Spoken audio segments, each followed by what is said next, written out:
Greetings. Welcome to Electronic Circuits 1. I am Razavi and this is lecture number 15.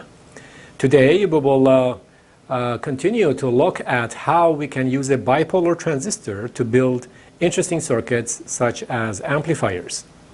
So if you recall, last time we attempted that, and today we would like to pick up from there and see what happens. Just to refresh your memory, let's take a look at our lecture material last time. We said that a bipolar transistor is usually biased or placed in what we call the forward active region, and that is defined when the base emitter is forward biased by means of a battery, and the collector base is reverse biased perhaps, and that's also guaranteed by another battery that we connect between collector and emitter. So we saw that the collector current that flows has an exponential dependence upon the base emitter voltage, as shown here.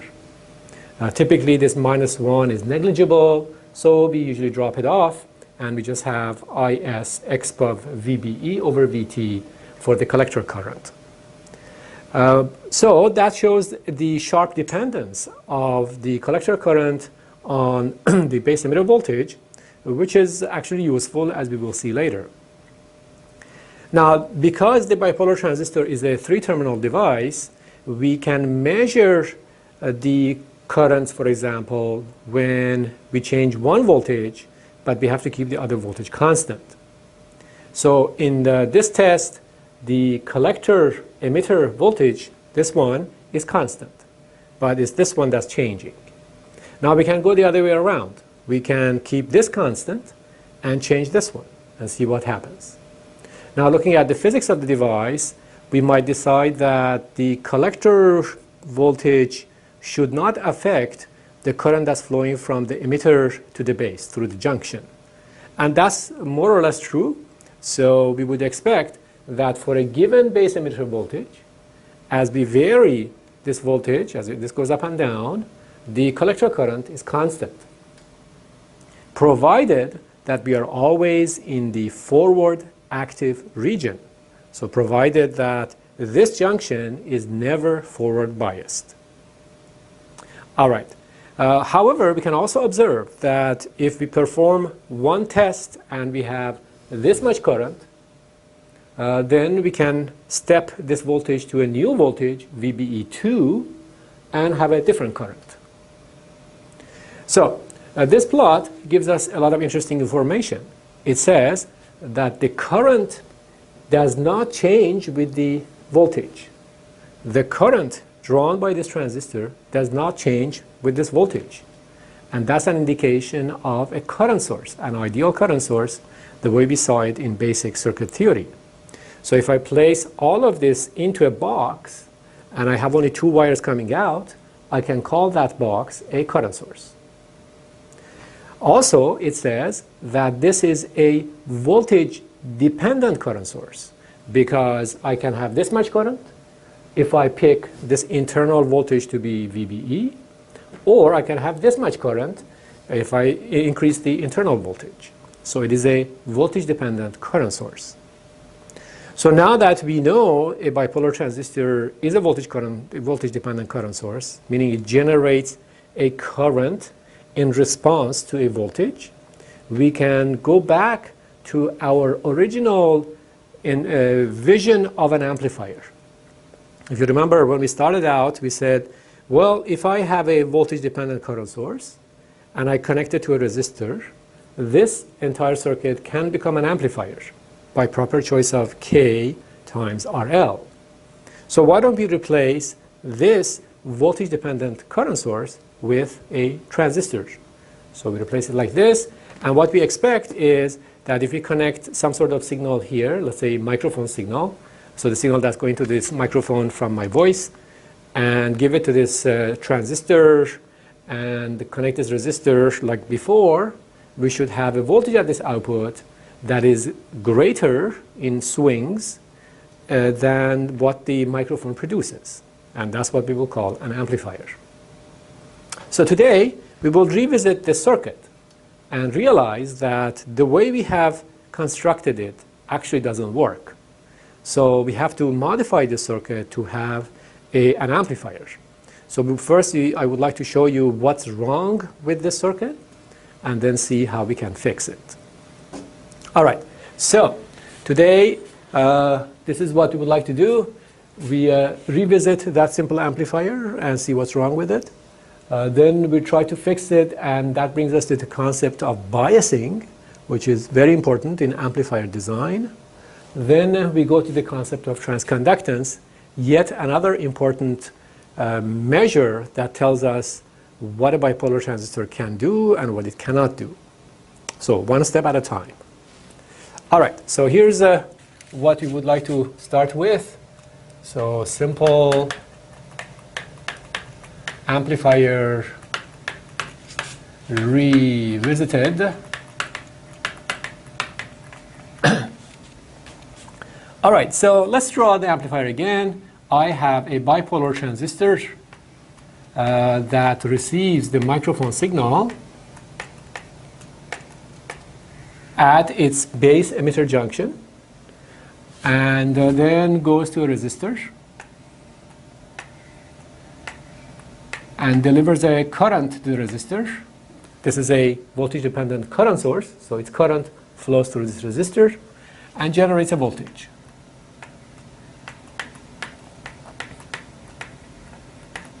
Okay, all right, so this is our microphone, and that's our bipolar transistor.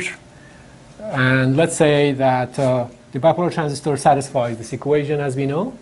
And let's say IS is 5 times 10 to the minus 16 amperes, as an example.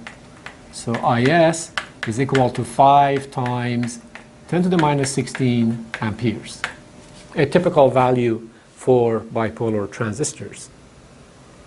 Okay, well, what we know is that this current is given by this voltage over the resistance, so it's V out over RL, and this current is IC. So that tells us that IC must be equal to minus V out over R, because KCL has to be satisfied at this node. So we say IC is equal to minus V out over RL, and that means that V out, the voltage of interest, is equal to minus RL times IC. And IC, the collector current of this device, is given by this expression. So IS exp of VBE over VT. Okay, I have an extra parenthesis here, don't worry about it. So that's the equation that we have. That's the precise equation. All right, so this equation tells me that if VBE changes because of the microphone signal, then V out changes. So potentially I can amplify the signal. So let's say that the microphone generates a signal as a function of time, and starts from 0 and goes to maybe 10 millivolts. So 10 millivolts. So it starts from 0 and goes to 10 millivolts. That's the signal coming from the microphone. And our hope is that when this 10 millivolts, 0 to 10 millivolts, goes to the base emitter of the transistor, it generates a current. This is the current that it generates. That current flows through the resistor, gives us a voltage. And that voltage, hopefully, is amplified. So, for example, if this goes from 0 to 10 millivolts, maybe this voltage goes to 100 millivolts. We have a factor of 10 amplification. There's a negative sign here, but we don't worry about that. That's not that really important. Okay, so let's see if that actually is possible. All right, here we go. Because the base emitter voltage is now 10 millivolts, right? The microphone signal is 10 millivolts. I have to put 10 millivolts here for VBE. VT is 26 millivolts at room temperature. Calculate this exponential, minus 1, multiplied by IS, which is 5 times 10 to the minus 16 amperes. And see how much current we get. All right, so right here, you should hear an alarm in your head, because I am saying that the base emitter voltage is 10 millivolts. Right? The microphone signal goes from 0 to 10 millivolts. So the base emitter voltage is 10 millivolts. Isn't that awfully small? From what we know, the base emitter voltage, which is a diode, is about 700 to 800 millivolts. So we are giving it only 10 millivolts. So something will probably go wrong. But that's okay. Let's move forward and see what happens. All right, so if VBE is 10 millivolts, I can write this as V out equals minus RL times 5 times 10 to the minus 16 amperes times e to the 10 millivolts over 26 millivolts minus 1. Right? Now if you calculate this entire collector current, what you find is how much? You get 2.35 times 10 to the minus 16 amperes. So is the current small or large? It's very small, right? It's very, very small, 10 to the minus 16. And that's not surprising. We gave the base emitter voltage only 10 millivolts from the microphone directly, and as a result, we got a very small current. All right, so I am looking for an output voltage of maybe 100 millivolts in response to this 10 millivolt swing provided the microphone. 100 millivolts here. So this needs to be 100 millivolts. This current is this much. So what do we need for this resistor? You can imagine that this resistor has to be very large. So in fact, if we calculate it, this tells us that RL, so let's say V out should be 100 millivolts as an example, or minus 100 millivolts. Then RL has to be, I calculated that to be 4.25 times 10 to the 16 ohms.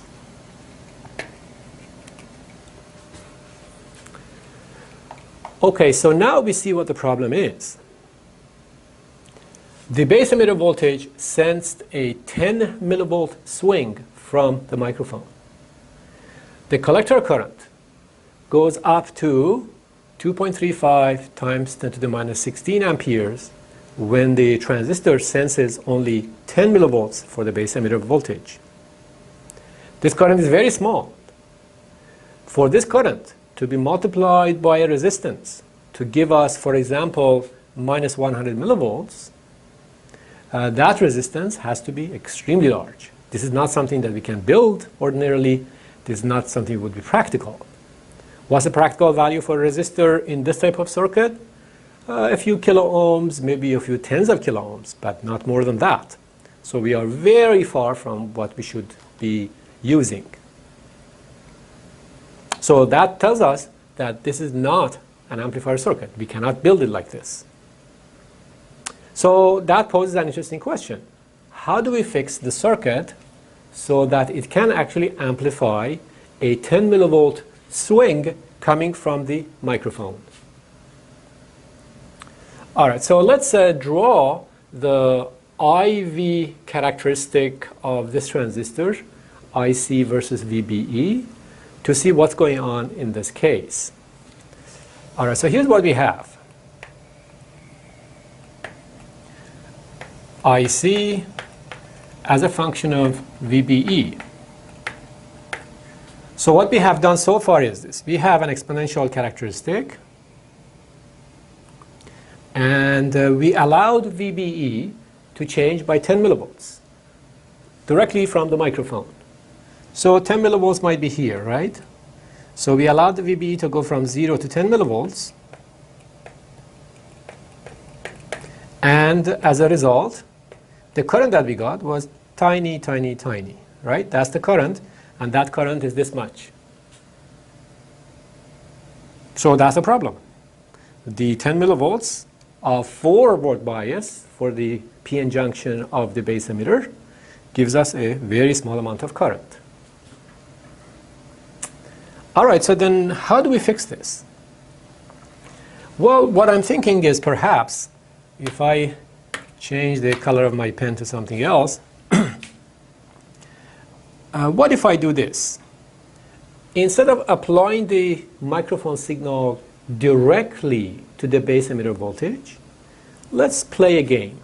Let's do this. We take the microphone and it's going to the base emitter of the transistor, but I will place a battery in series with the microphone. So here's a battery, and I connect it like so. And I pick some voltage, some constant value for this battery. Let's say 750 millivolts as an example. So 750 millivolts as an example. Now the rest of the circuit we copy. So we have our RL, and then we are interested in this voltage. So V out, and we're hoping that there will be a current here, IC, and so on. The question is this different from this? Or is it better? So what does this do, this battery? Okay, so for the moment, let's say I am not speaking to the microphone. So the microphone produces nothing. The microphone produces 0 volts. 0 volts means from here to here 0 volts. It's just like a short circuit, right? No voltage. So that means that the base emitter voltage in the absence of a signal is 750 millivolts. So let's go find that on this plot. 750 millivolts is somewhere around here. Of course, this is not to scale. And at 750 millivolts, we have a certain current. How much current do we have? That's not that hard, right? We have 750 millivolts without any signals. And IS is 5 times 10 to the minus 16 amperes, so we can find IC. And IC in this case comes out to be 1.7 milliamps. All right, so far, nothing exciting has happened really. All I did was calculate the current through the transistor when the microphone produces nothing, 0. And we see that we have this much current. But now, let's suppose that I do talk into the microphone, and the microphone generates a 10 millivolt signal. So now, this guy has 10 millivolts on top of 750 millivolts. So we are sitting at 750 millivolts because of the battery, and the base emitter voltage suddenly goes from 750 to 760 because the microphone generates another 10 millivolts of signal. So we go from 750 to 760, so again we increase by 10 millivolts just like before. And this brings us here to 760 millivolts. At the moment that the microphone signal has reached 10 millivolts.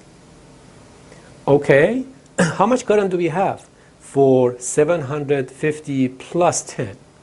We can calculate that again, and what we see is that the current through the transistor is equal to 2.48 milliamps.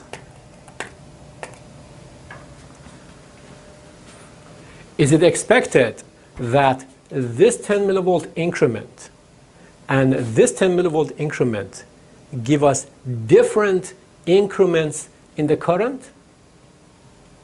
Yes, because this is not a straight line. It's an exponential function. So the increment in current here is much smaller than the increment in current here. All right, so is this situation better?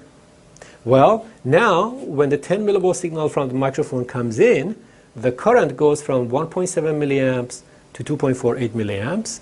So the current increases by how much? The difference between these two. So this is 780 microamperes, right?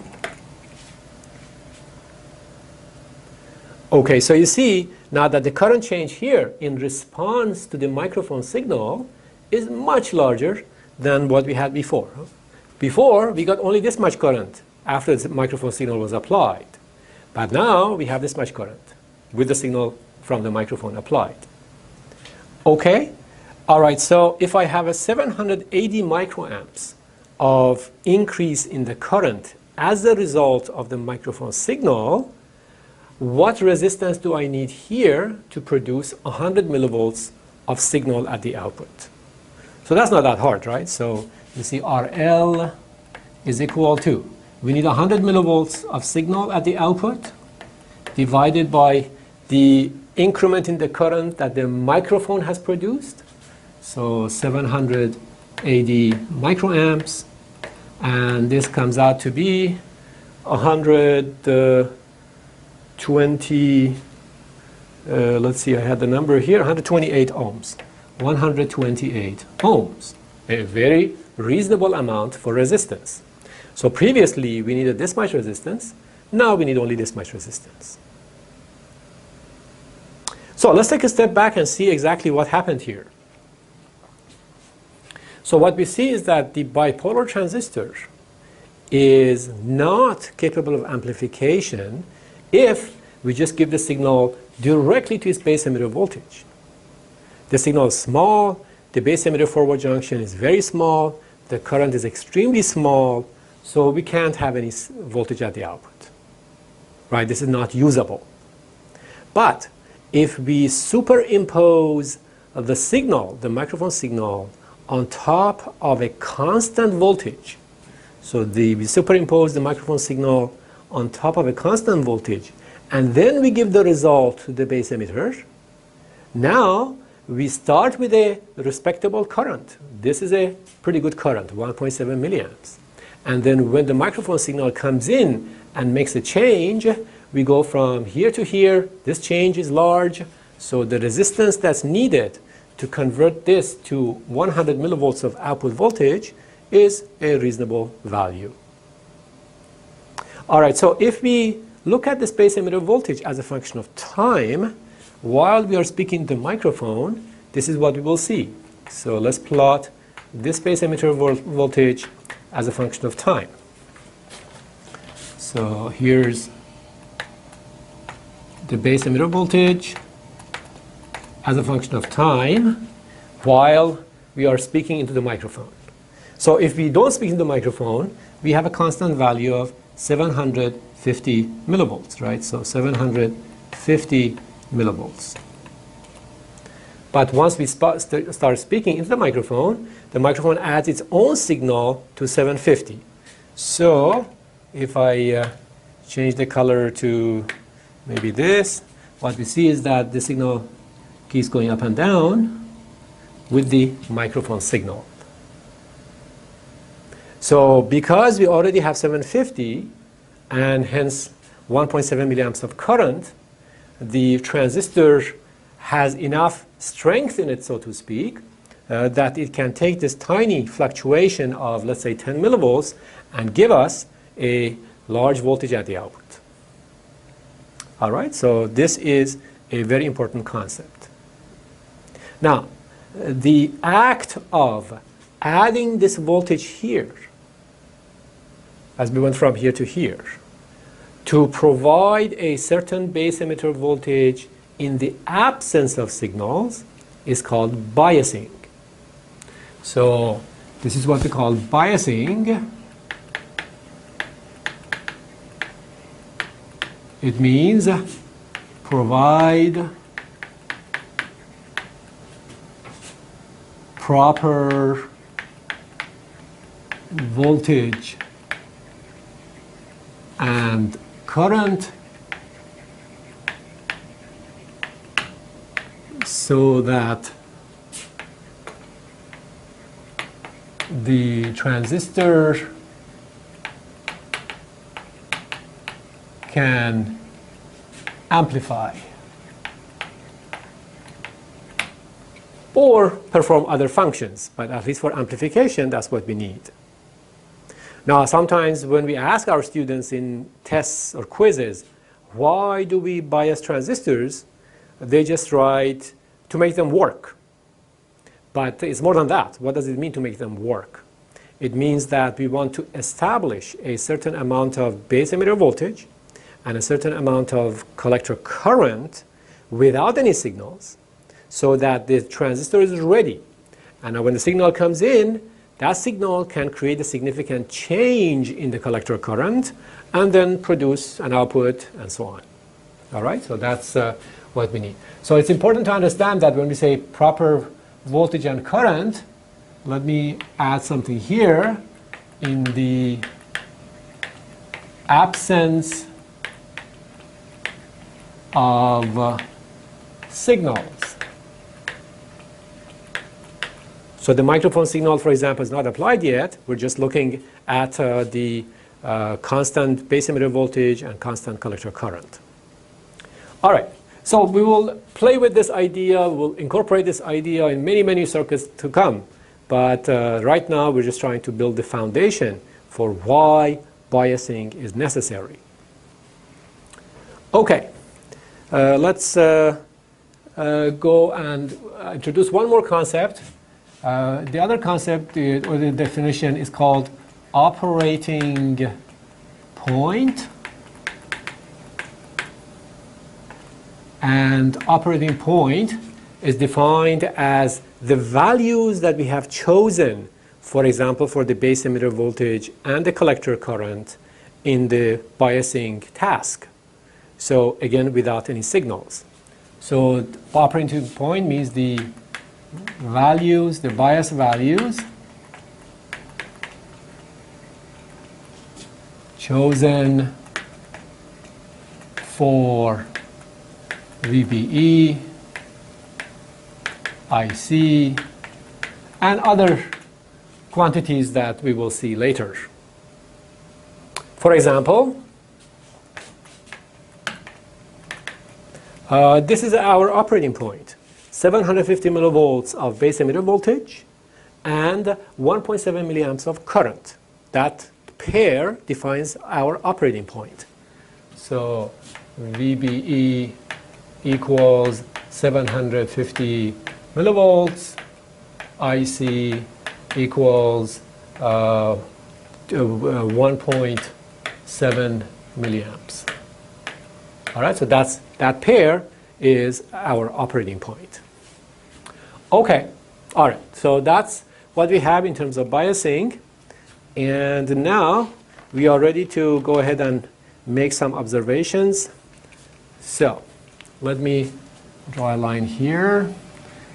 I would like to summarize all these concepts and step by step clarify the points so that as we go along, everything is clear in our mind. Let's change the color to brown. Okay, so observations.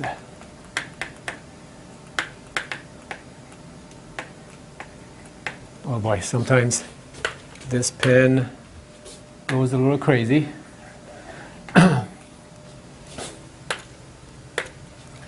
Observations.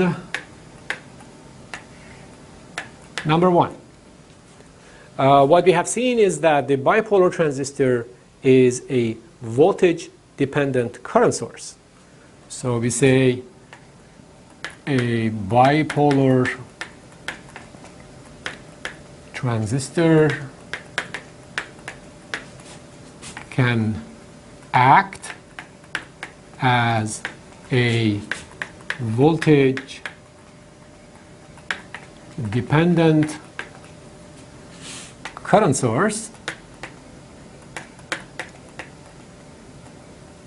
So that means its collector current changes in response to its base emitter voltage. Okay, so that's what we have learned so far. The next observation is that the operating point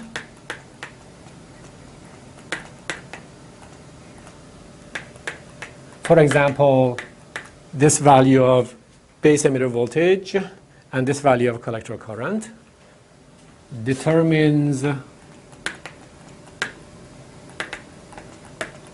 how the transistor responds.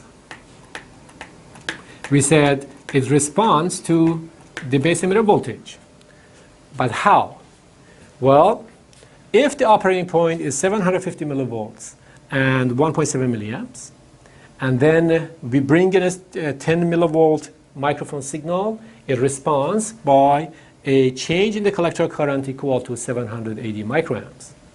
On the other hand, if the operating point is 0, 0, right here, that's an operating point, right? And a signal comes from the microphone with a 10 millivolt amplitude, then the response is terrible, right? The response is very, very small, it's not usable. So the operating point determines how the transistor responds to this base emitter voltage change coming from our signal source. It could be a microphone, it could be something else. All right. The third observation is that, rather the third question, the third point here is, which operating point is better? Now I'll put this in quotation marks. What do we mean by better anyway? But we have a feel for what that means. So I will draw two cases for you here. Here's actually maybe just one case. All right, so here IC and VBE. Here's our exponential characteristic, just like before. And let's go to blue. All right, I will pick operating point number 1 as before, 750 millivolts and 1.7 milliamps. So here's the first operating point, 750 millivolts and 1.7 milliamps. Okay. All right, so we will call this case 1, operating point number 1. All right, but this is not unique. I can pick some other value, right? So let's go ahead and pick some other value. So let's change our color to back to brown. So here we go, VBE, IC, and then same exponential, but this time we go to, for example, 770 millivolts.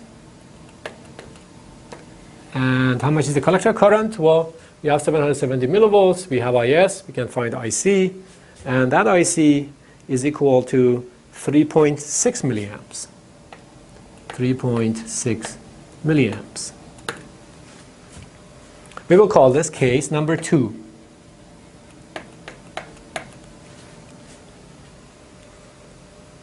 All right, so here's our quiz of the day. Which one of these cases is better? Now you decide what we mean by better, and then you decide which case is better. I will give you 90 seconds to think about it.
All right, so what is your conclusion? Well, what we can do is, again, apply our microphone signal on top of this bias value and see what kind of response we get from the transistor in its collector current. What we do remember from our previous example is that a 10 millivolt change on top of 750 gave us 780 microamps of change. So we will write that here. So 10 millivolt change gave us 780 microamps of change. So this is a 10 millivolt change, and that's a 780 microamp change. How about here? If I increase this by 10 millivolts, again assuming that the signal from the microphone is added to this 770, then what happens? So we increment this by 10 millivolts. So the microphone signal brings the VBE from 770 to 780. How much current do we get? Well, plug in 780 here. We have IS, we can find IC. So IC in this case comes out to be 5.3 milliamps. So this value is 5.3 milliamps. So we see that the change in the current as a result of the 10 millivolt increment coming from the microphone is 1.7 milliamps. 1.7 milliamps. So which case is better? Well, what this tells us is that a 10 millivolt increment from the microphone gave us 780 microamps of increment current response, if you will, in case 1, but 1.7 milliamps of current in case 2. So case 2 has a better response, has a stronger response to the microphone signal than case 1. In other words, if I let this 1.7 milliamp change flow through this resistor, like the value before, I get a larger voltage than what I got before. This resistor value and 780 microamps gave us 100 millivolts. But now, this resistor value and 1.7 milliamps will give us a larger voltage. So that means that the amplifier will amplify the signal to a greater extent. All right, so what we see, this is a simple trend. What we see is that as the bias value of the base emitter voltage, this battery, assumes larger voltages, larger values, right? As we go to higher values, the collector current becomes more sensitive to the base emitter voltage. Here, we got nothing. It was very small. Here, we got something. Here, we got even more. So as we give it a greater base emitter bias voltage, the sensitivity, the response, the change in the collector current increases. So that's great, and we have to see if we can have some sort of metric that describes this behavior so that we don't have to write these numbers all the time. And that metric is called the transconductance. So let's go to another page and we'll see what that means. Just remember that we are looking at how much change we get here for a given change here if we have a bias of 750 or if we have a bias of 770, etc. Very well, let's go add a page and see what we get. All right.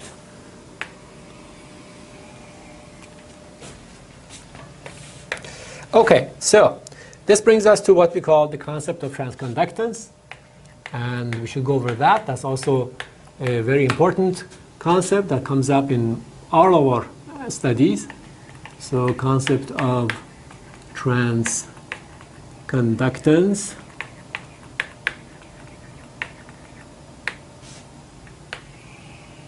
So transconductance.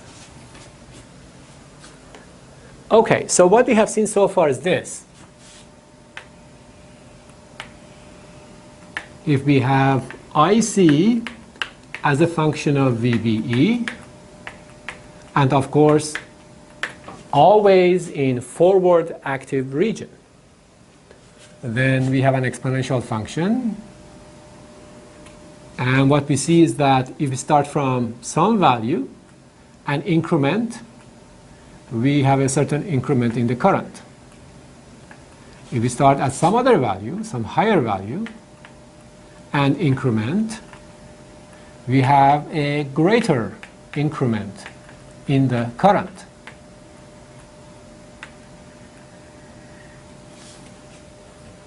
So an increment in the base emitter voltage gives us an increment in the collector current. What do we call that anyway? This increment divided by this increment, what is that called?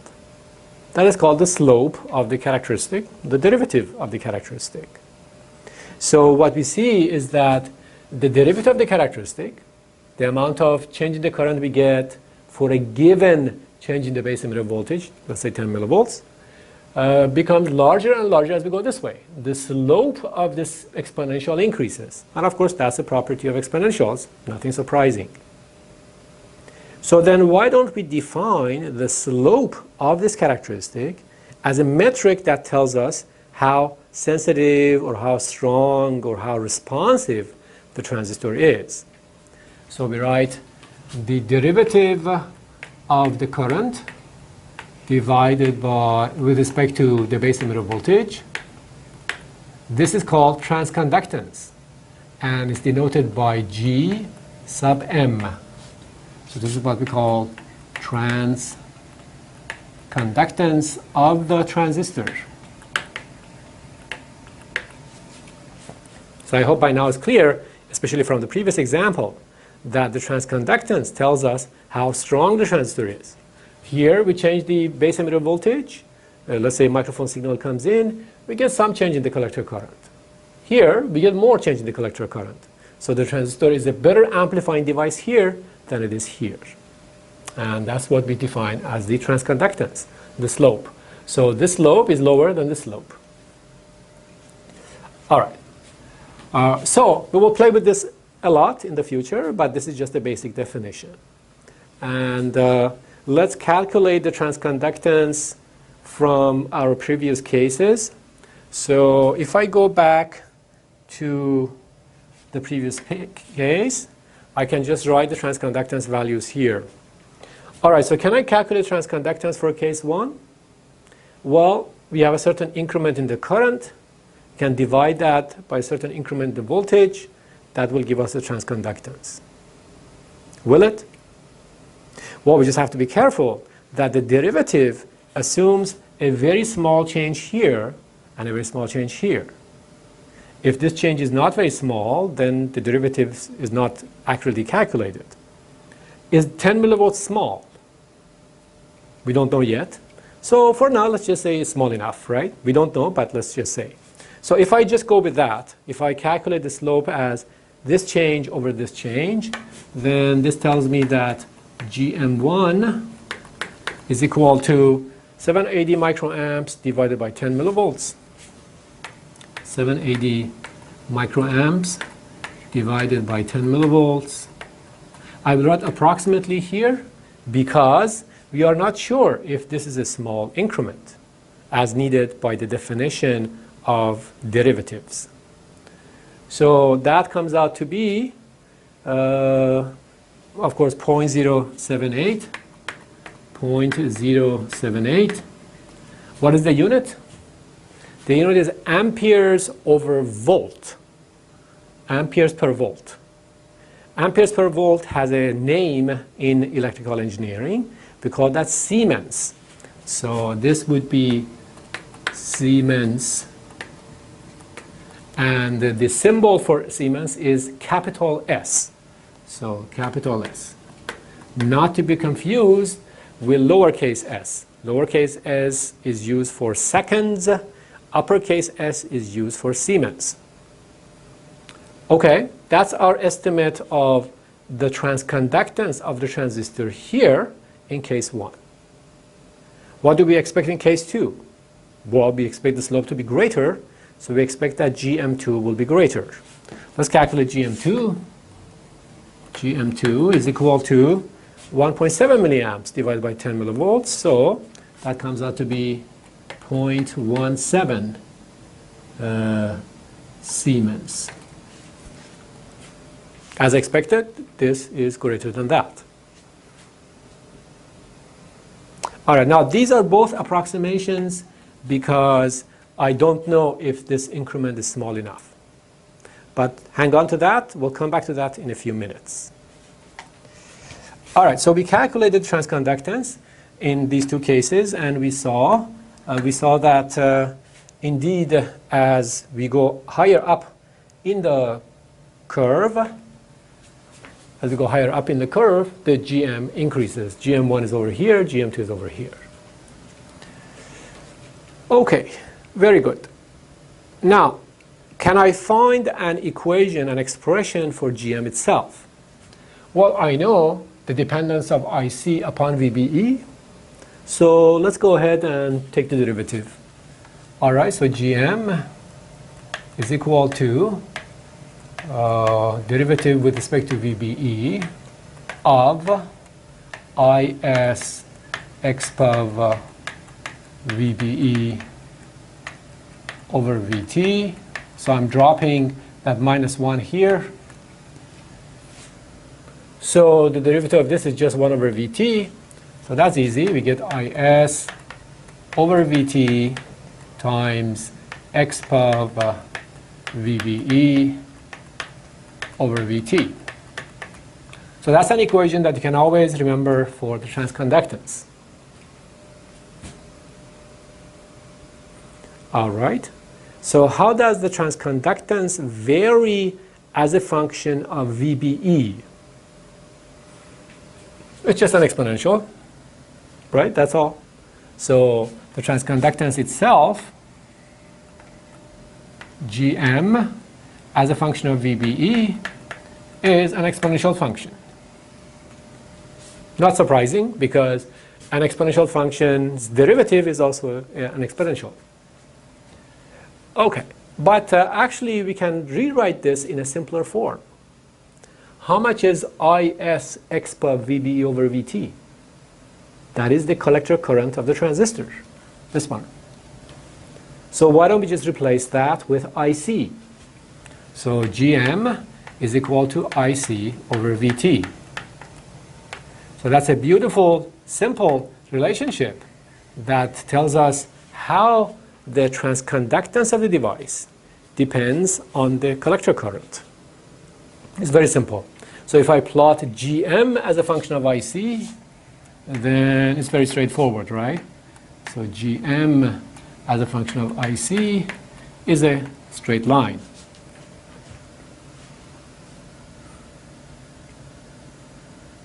So one simple number to remember is the following. If IC is 1 milliamp,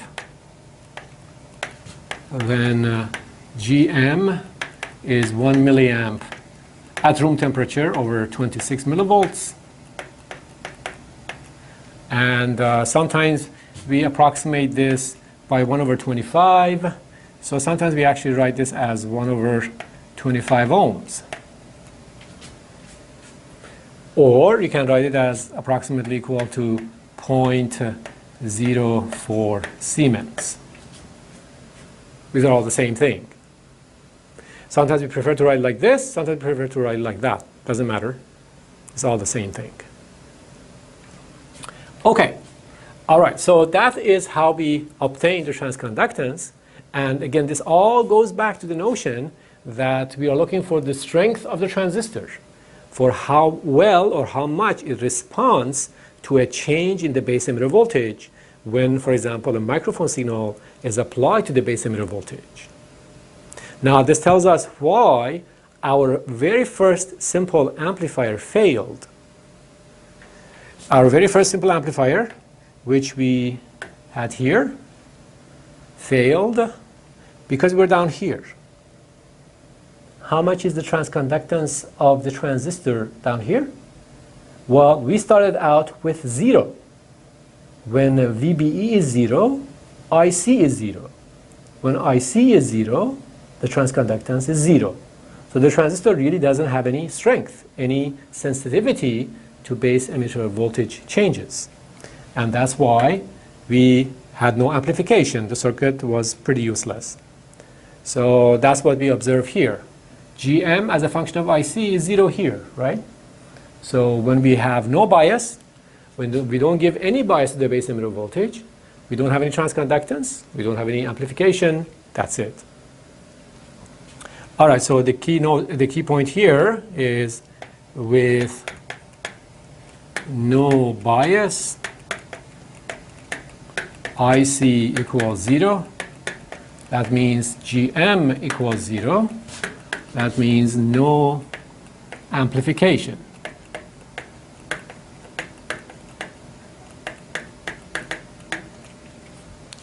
All right, so in other words, we can say the objective of biasing a transistor is really to create the right amount of transconductance.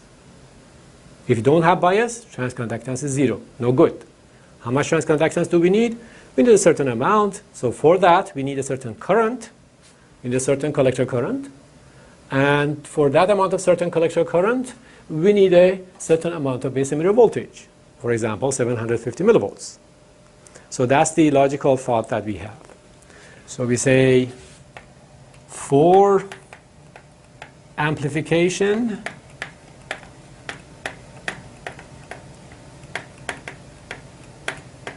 need a certain Gm, which means we need a certain IC because this is related to it.